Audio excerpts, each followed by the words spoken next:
Welcome back to MVM. Today we have a Kickstarter preview for Circadians First Light. This is the next game from Garphill Games and Shem Phillips. It is a dice rolling, dice placement, sort of science fiction based game where you're going to be placing your dice on a bunch of different places on the board, maybe even behind your player screen. There's a ton of things to do in this game. So the idea behind the game is that you are starfarers who have landed on a planet, and what you're trying to do is negotiate with the natives of that particular planet. And to do so, you're going to be using your dice in a number of different ways in order to enact with all the different boards that you see down here. Now, this is a prototype of the game. Make sure you check out the Kickstarter page for the final components within the game. Let's talk about the components first, and we'll talk about how the game plays. So, as you see, there's a number of different boards. These boards most of the boards are double-sided, and you're going to use one of the two sides depending upon the number of players that are participating. So you have more spaces for more players that are playing. Let's talk about the individual boards, though. This board here is the negotiation board. Now, what you need to understand about the game is as you use your dice, you're going to be placing them behind your player screen and then actioning them, is what they say, and placing them out here on these numerous different boards. But two of the boards, once you place a die, they're stuck there for the rest of the game. You don't get those dice back, and that consists of the negotiation board and then the depository. All the other boards down here, once you place your die, you're going to enact that spot, and then you're going to get that die back. Yeah, and there's also, of course, some ways of getting more dice. But in this game, like Jeremy said, you might get more dice, but you might place them out in some of those places that keep them for the rest of the game. So you're going to want to keep circulating dice in and out so you have at least a good amount of dice to roll each turn. You're going to play 8 rounds in the game. That's going to be marked here on the depository by 8 cards. At the start of each one of these rounds, you're going to turn one of these face up, and it's going to be an event that's going to affect everyone at the table. It's either going to be something good or something negative towards the group. Two of the main locations down here are farms and then a location to gain more garage things. Those interact with your actual research base. Now, the research base is going to go behind your player screen. Everyone's going to start with one of these. And as you see, there's place for the dice above your garage, and there's place for dice on your farms. Also, you're going to have a little grid down here that tells you what your farms are going to produce if you place them in this particular location. So some of these locations are going to tie in very directly with your research base itself. Yeah, the next location we have over here is the control room, which is tied to the planet board here. That's going to be a location where you go to move your harvester around that planet, collecting resources and potentially positioning yourself to harvest in certain locations on the planet. There's also item cards, and through the game, as you go to a very specific location on the board, you're allowed to deposit one of your dice there permanently and then also pay for the resources of an item, which are going to give you victory points at the end of the game, and it's going to give you an ongoing player power or something that scores at the end of the game itself. Now, there's also this up here. This is the negotiation board, and you're going to see 3 different native factions. These are also double-sided, so as you play the game, you can turn them to any side that you so wish, but these are another variability that's going to happen, or variable power that's going to happen depending upon you putting a dice in that particular location. All of this stuff is powered by the different types of resources, and there's 4 types of resources in the game. You have algae, you have power, you have gems, and then you have water. All of these things are going to be used to pay for costs within the game. Yeah, and there's an economy that's set up with some rarity there. The gems are probably the rarest. Water's probably the least rare, but depending on where you go on that planet, you're going to be able to collect various amounts of each of those and use the marketplace to trade them. The last thing I want to talk about, which is going to tie into the start of the game, you're going to have your player screen, which is going to hide your research base. It's going to tell you all the different things that you're going to start with at the beginning of the game, so you'll never have to reference the rule book again. It's going to walk you through the 4 phases of the game, and then it's going to tell you the end phase and the end game scoring and what you're going to get for that at the end of the game. Now, to start the game, everyone's going to get 10 water, 2 algae, 2 power. They're going to take 2 of these character cards, which again are more variable player powers, and you're going to select one of them. These are going to provide all kinds of different powers through the course of the game. Yeah, these things are actually quite different because once you've learned all the rules of the game, you might think, oh, well, that's going to be something difficult to deal with. Except you might have a character that says you don't have to deal with that at all for the rest of the game. So it really sets people up to think. It's one of those games with powers where you're like, how can this be balanced? But you realize that everyone has such a radical power that it can be. And then one of my favorite things to do in any game is drafting, and you're going to draft right at the start of the game. Each player is going to get 4 of these item cards. You're going to select one and pass the rest to the player on your left until you have 3 of those cards. The final one you're going to discard. These are items that you're trying to construct through the course of the game by going to one of the different locations. All right. So this is how the game is played. The very first thing that's going to happen is the plan phase. This is when you're going to reveal the first event of the round, and you're just simply going to turn that over, and it's going to affect everyone right then or at a very specific portion of the game.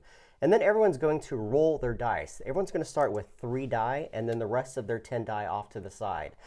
You're going to roll these die behind your player's screen. Now, you have to be honest here. You can't move or change the face of your die, but you're placing them into one of 2 different types of locations. You're either placing them in your garage from left to right, or you're placing them anywhere in your farm. These don't have to be left or right. They can be in any of the farms that you have already pre-printed on your research base or ones that you construct later in the game. Now, again, this is all done in secret. Once that is done, you're going to go to the execution phase. This is when everyone puts their screens down, and you're going to execute your actions in turn order, 1 die at a time. So, starting with the first player, if that's me, I'm going to look at things in my garage. Now, anything in your farm doesn't execute until phase 3. Right. So we're talking about just garage locations. And starting with that first player, they have to take their first die from their very first space on the left. You can't take a die down here. It's got to go left to right. And when they do that, they're allowed to change the pip value up 1 or up down because that particular garage has a pre-printed ability on it. Right. All of the garages are fairly basic except for that one. But throughout the game, you might be able to go to the foundry to get different types of vehicles that have different benefits that you can fill those garage spaces so that every time a die leaves that garage, you're going to have maybe a particular power. Maybe it's up 1 or down 1. Maybe it's +2. Maybe it allows you to flip your die over. And each player is going to take their action one at a time. So I'll take my first die, do an action, then the second player, and you're going to keep going around. Now, one thing you need to notice is as you pull these off here in further locations on your research base, it's going to cost you algae in order to action that die. If you aren't able to pay the algae cost, you can always just put the die into your cantina and get 2 free water. That's one of the things you could possibly do. Now, what are you using your die for? And as I said, you heard that word actioning. That's actually using your die to go somewhere out onto any of these different location boards that you see. We'll talk about the easy ones down here, which are your 6 common rooms that you're going to be going to. You're going to take your die and go to any one of these locations that are available. I'll start down here at the market because it's pretty simple. You're going to look at the pip value that is associated with that, and you're going to exchange resources depending upon whatever it says here, like 3 water for 1 power. And you can do that X number of times equal to your pip value. Yeah, and it should be noted that these individual die spaces are 1 and 1 only. So if you go to a space that has 2 die spaces and it's filled, you can't go there anymore. So the next space is the mining camp. When you go to the mining camp, you're able to collect gems. This is probably the most direct way to collect gems, but you're going to have to do a little math to do that. You're going to take the pip value and then an X value on the mining location and determine how many gems you're able to get. You have to pay water in order to get one or 2 different gems. The next one is the academy, and that's where you're going to place all of your extra dice in that location. This is where you're able to get more die. Now, depending upon the die you use, either a 1 through a 3, a 4 or a 5 or a 6, you're allowed to place it into one of those particular locations. And then you're going to look directly below it, and you're going to notice it says 1 power or 3 power if I place a 6 here. If you pay 1 power, you get 1 extra die back into your pool. If you pay 3 power, you get 2 extra die. So there's some flexibility in there in which column you go to and then how much you pay. Now, interestingly enough, those die don't come into play immediately, but they're going to sit out to the side until the next round. These 2 locations here we mentioned earlier, the laboratory and the foundry, this is where you're going to go to get farms or different vehicles or garage types for your garage. One difference here, though, is with the laboratory, you have to place 2 die that are equal to each other. So you're going to have to take, for instance, your leftmost die and then the very next available die, and they have to be equal to one another. You place them here in order to grab one of the farms, again, for the cost. Right.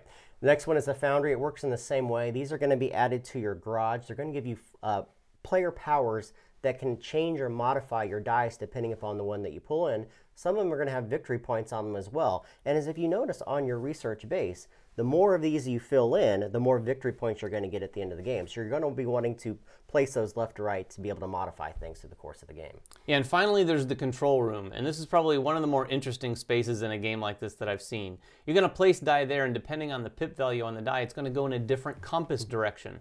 This controls your harvester on the planet here.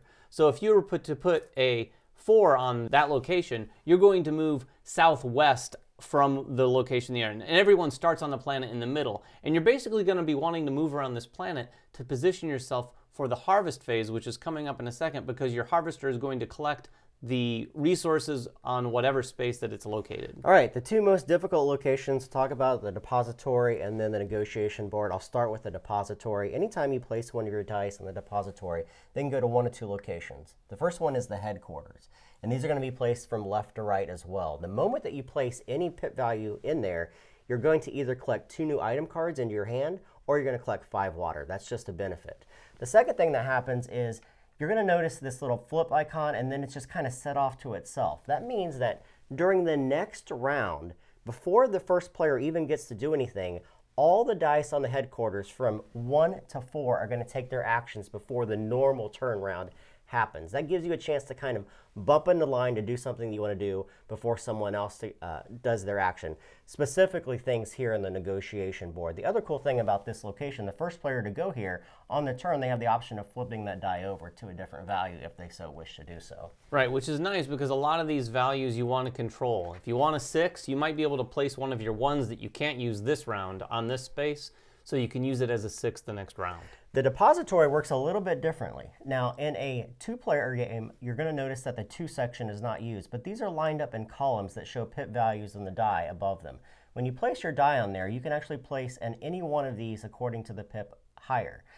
The first thing that's going to happen is it's going to give you a player power depending upon the road that you're in, either moving your harvester, getting a free die, or drawing 2 more item cards into your hand. That die is there forever. And yeah. It never comes back to you, so you need to make sure that you have extra die to roll in the next turn. The second thing that happens is this is the only way in the game to be able to play your item cards out in front of you.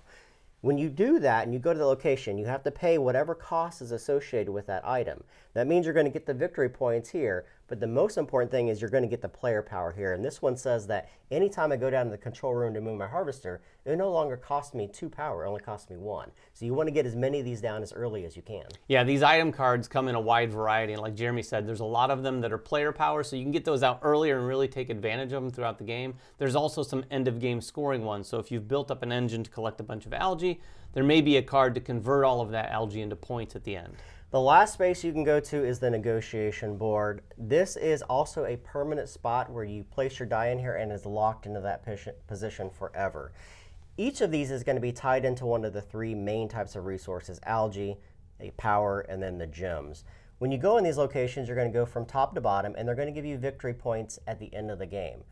The first thing you have to do is pay the cost of that. So this costs 6 algae, 4 power, or 2 gems. You're going to give those back up to the supply from your own supply. The second thing that's going to happen is you're going to enact the power of that particular person or character that is in that location. In this case, I can trade up to 3 market trades for free, which is fantastic. It gives you another free action. The last thing that's going to happen is either you get a setback or you get an advancement from going to this particular location. You're going to notice this track down here that has pip values, and then it has greater than or equal to values. If I'm the first player to place a 1 pip value here, I'm going to take this 1 and place it on any one of these bonus actions. This is fantastic. They give you free farms, they give you free garages, they give you free dice, free movements, free gems, or even more cards. If a player comes back and plays a 2, they're going to take the 2 or the 4 or the 5. So those are a race to be able to get those particular dice as well. Yeah, so as this unfolds, it's going to educate your decision making as it relates to the negotiation board in further rounds, because you're going to want to use particular dice that are left so you can get those bonuses. However, you also have to be wary of the setbacks. The setbacks reside right below those bonuses, and in any one of these 3 locations, for instance, if you exceed 8 total pip value in one location, then you're also going to have to take a setback. The setback is all of the same bonuses, but in reverse, so it's going to penalize you. So if you gained item cards, you're going to have to discard item cards. If you moved your rover or your harvester, it's going to have to move back closer to the center of the board. And it is possible to get a bonus and a setback in the same round. Now, I will point out, those player powers we talked about earlier, this is one of those things where you might not believe it, but there's a character who can completely ignore all of those setbacks, or potentially even treat them as bonuses. Absolutely. So you're going to keep doing that turn after turn until everyone runs out of dice in their garages. Once that happens, you're going to go to the harvest phase. In turn order, you're going to do a harvest action. Two things happen here. One is you're going to look wherever your harvester is. Now, harvesters can be in the same location as other players. That doesn't matter. You're going to look directly below it, and you're going to collect the resources that are below it. In this case, I'm going to collect one of each of the 3 main resources, and David would collect 4 algae. Then you're going to look at your research base, and any die that you've placed on your farms are then going to take actions, depending upon the pip value that they're associated with. So, say for instance, if I have a 2 in this location that provides water or algae, I look at this chart and see what a 2 pip value does. In this case, it would provide me with 4 water or 1 algae, and I collect those resources as well. Yeah, the cool thing about the farms too is that first base is a +3. You can put any die there to make the rest of the dies in all of your farms a +3 value, maxing it out to hopefully the 6 to get the most out of your farms. Once everyone is done harvesting, you're going to go to a rest action, and so when everyone collects their die back, except dice that are placed on the negotiation board and the depository, those will stay there. You're going to pass the first player marker over to the player on your left, and then you have to make sure you have no more than 8 item cards in your hand and no more than 5 dice. And that 5th dice does include ones that could have been left there from the headquarters in the previous round. And you're going to keep doing this through 8 rounds of the game. At the end of the game, you're going to calculate victory points. Now, victory points are all over the place. This is kind of a point salad.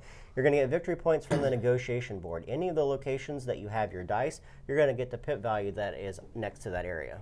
Yeah, you're also going to collect victory points off of any of the item cards, like I mentioned earlier, that have end-of-game scoring on them, some of which might even tie in to some of the other areas where you're getting points. Also, if you had noticed, on the ends of each of this planet here, you're going to add areas that are called gem caches. If you go to these locations, they will flip over, and if you end the game with your harvester on this location, it's going to give you anywhere from 4 to 8 victory points.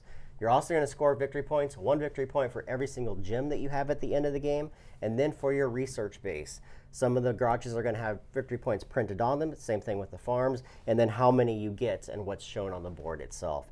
You're going to add that all up, and then you have your winner. Right. There is a lot of things going on in this game, and it's one of those beautiful sort of point salad games, like you said, with a ton of points coming from all sorts of different places, and a ton of variable powers too to make it so I feel like I'm playing a very different game with some guidance from my character and some of the cards that I've collected compared to you or any other player. There's also a healthy amount of interaction with the way and the timing of things that happen within the game. You're not directly interacting, but you're blocking locations. You're rushing to do things before other players in the game, which is always nice in these style of games. Yeah, like I said earlier, while it's not a programming game, there is a bit of a programming feel because you're behind this board planning out potentially 5 different die that are going to go out on the board while everyone else is doing that, and you take turns, so you're going to have to use tactics to change up your plans for sure. So that is Circadians First Light. It is a 1 to 4 player game, so there is a solo mode as well if you guys want to venture into that. Make sure you guys check out their Kickstarter page for all the final components. Subscribe to us, follow us on Twitter, like us on Facebook, everything else that we do, and we will catch you guys next time. Bye-bye.